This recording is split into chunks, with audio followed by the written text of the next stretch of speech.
Good morning, students. Today I will explain you the organism which shows variety in cell number, cell shape, and cell size. So, components of cells in different organisms. There are millions of living organisms, all of which are made up of tiny cells, and the various organisms, however, differ in the number of cells which make up their body. So they varies in shapes of the cell, in some they vary in number, and they also vary in sizes also. So you have observed two different kinds of cells, hen's egg and the cells from the onion peel. This is from different kind of cells. One is animal cell, other is plant cell. Now there are many organisms on the earth that have only one cell in their body, and they are known as unicellular organism, and it comes under a group called protista. Examples are amoeba, euglena, paramecium, etc. See here, amoeba, it is an unicellular organism and made up of only one cell, same as euglena and paramecium also. These are also made up of only one cell. They do all the activities by this cell only. These behave as a single cell and it behaves as a complete organism. It can perform all the necessary life functions with the help of just one cell. For example, amoeba is a tiny animal which consists of only one cell, and all the basic functions like nutrition, locomotion, that means taking of food, moving from one place to another, digestion of food, all these done by this cell only. And this can be done by the special part present there which is known as pseudopodia. You can see the outgrowths are there, and these outgrowths are known as pseudopodia, the false feet. And by the help of this pseudopodia, amoeba take their food and move from one place to another. Then second, euglena. You can see here in euglena there is a thread-like structure at the tip of the euglena which is known as flagella, and by the help of this flagella they take their food.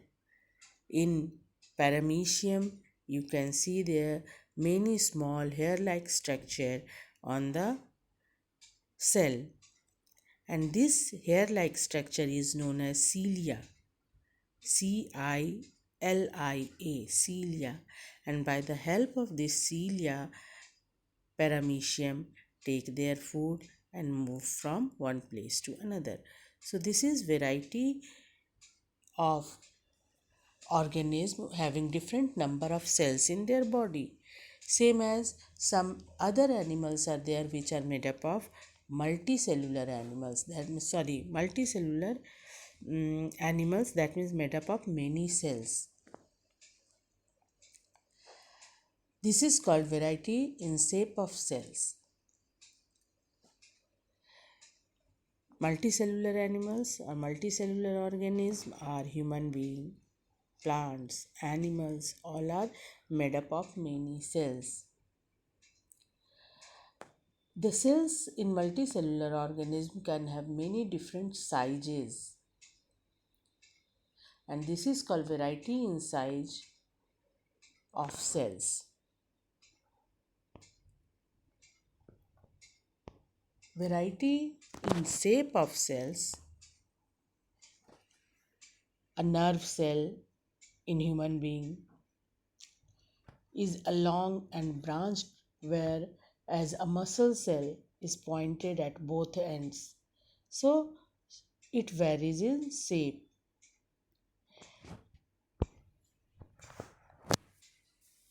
And size also.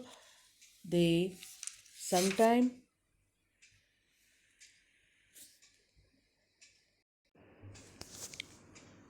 the cells are long and they are quite enough to see with the naked eye. For example, the muscle cells in animals are a few centimeters long and the nerve cells are more than a meter long, but they are so thin that they can only be seen with the help of a microscope. But sometimes the cells are sometimes or mostly the cells are extremely small in size and hence cannot be seen with the naked eye.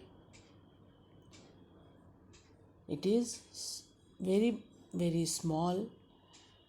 It varies from 0.1 micrometer to 0.5 micrometers. The bacteria are also unicellular in nature. However, most of the bacteria do not have a well organized nucleus with a proper nuclear membrane, and such organisms are regarded as the most primitive one and are said to be prokaryotic. On this basis, that means on the basis of the presence of nucleus, the cell is divided into two types, prokaryotic and eukaryotic. The prokaryotic cells are the cells having nuclear material without a nuclear membrane around it are called prokaryotic cell. The nuclear material in a prokaryotic cell is in direct contact with the cytoplasm.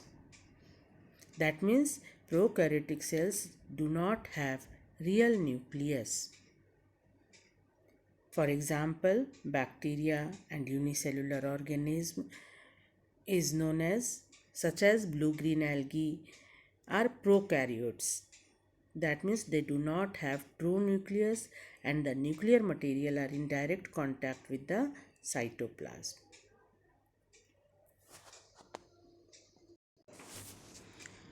Wherever the cells having nuclear material enclosed by a nuclear membrane are called eukaryotic cells. That means they have a proper well organized nucleus. And here the nuclear material are not in direct contact with cytoplasm. So they are separated from cytoplasm by the nuclear membrane and having a proper well organized nucleus. And these are known as eukaryotes, and the organisms are known as eukaryotes, and examples are plants, animals, fungi, protozoa, all comes under eukaryotes. So these are two types of organisms based on their nucleus. So both plants and animals are eukaryotic in nature.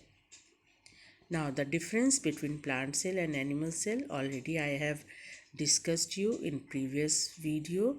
Just have a look here. An additional hard rigid covering present outside the plasma membrane called the cell wall, which is present only in plant cell, whereas in animal cell wall is absent. The cell wall is made up of cellulose. Mature plant cell shows a huge central vacuole inside the plant cell. See here, a huge vacuole is there which is present in plant cell, but in animal cell very small vacuoles are present if present. Otherwise, it is absent in animal cell. Then plant cell have a special organelle called plastids, and it give color to plants, and whereas plastids are absent in animal cell. And the last one, the centrosome, is absent in plant cell, whereas centrosome is present in animal cell. These are the differences, the main differences between plant cell and animal cell. Now, what is plastid?